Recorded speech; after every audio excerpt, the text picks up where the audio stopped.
স্বৈরশাসক শেখ হাসিনা সরকারের তোষামোদি করে প্লট বাগিয়ে নিয়েছেন ঢালিউড অভিনেতা আরিফিন শুভ।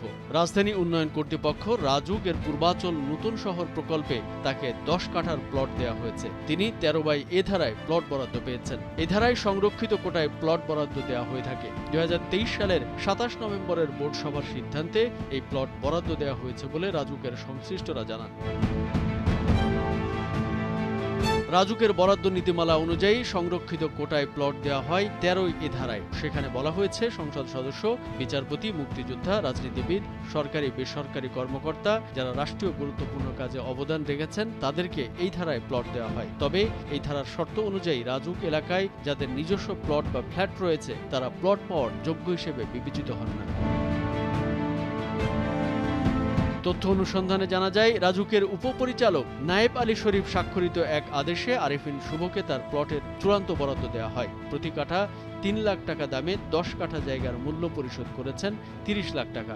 যদিও ওই সেক্টরের প্রতি কাঠা জায়গায় বাজার মূল্য 1,20 লাখ টাকারও বেশি। সেই হিসেবে চলচ্চিত্র অভিনেতা শুভ পেয়েছেন প্রায় 12 কোটি টাকা মূল্যের প্লট বরাদ্দ দেওয়ার বিষয়ে জানতে চাইলে রাজুকের তৎকালীন চেয়ারম্যান আনিসুর রহমান মিয়া বলেছেন, সরকারের সিদ্ধান্ত অনুযায়ী সংরক্ষিত কোটায় আরিফিন শুভকে প্লট বরাদ্দ দেওয়া হয়েছে।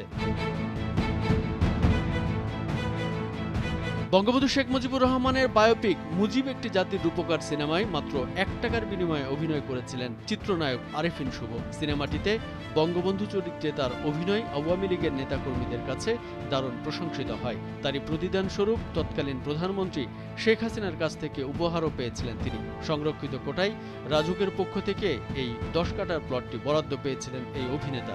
রাজুকের পূর্বাচল নতুন শহর প্রকল্প থেকে তাকে এই বরাদ্দ দেওয়ার বিষয়ে 2023 সালের 27 নভেম্বর রাজুক বোর্ড সভায় সিদ্ধান্ত হয়। পরে অভিনেতা আরিফিন শুভর বসুন্ধরা আবাসিক এলাকার বাড়িতে চিঠি দিয়ে প্লট বরাদ্দের সিদ্ধান্ত জানিয়ে দেন পূর্বাচল নতুন শহর প্রকল্পের দায়িত্বপ্রাপ্ত কর্মকর্তা। পরে অভিনেতা আরিফিন শুভর বসুন্ধরা আবাসিক এলাকার বাড়িতে চিঠি দিয়ে প্লট বরাদ্দের সিদ্ধান্ত জানিয়ে দেন পূর্বাচল নতুন শহর প্রকল্পের দায়িত্বপ্রাপ্ত কর্মকর্তা। কামরুজ্জামান আরিফ, ভোরের কাগজ।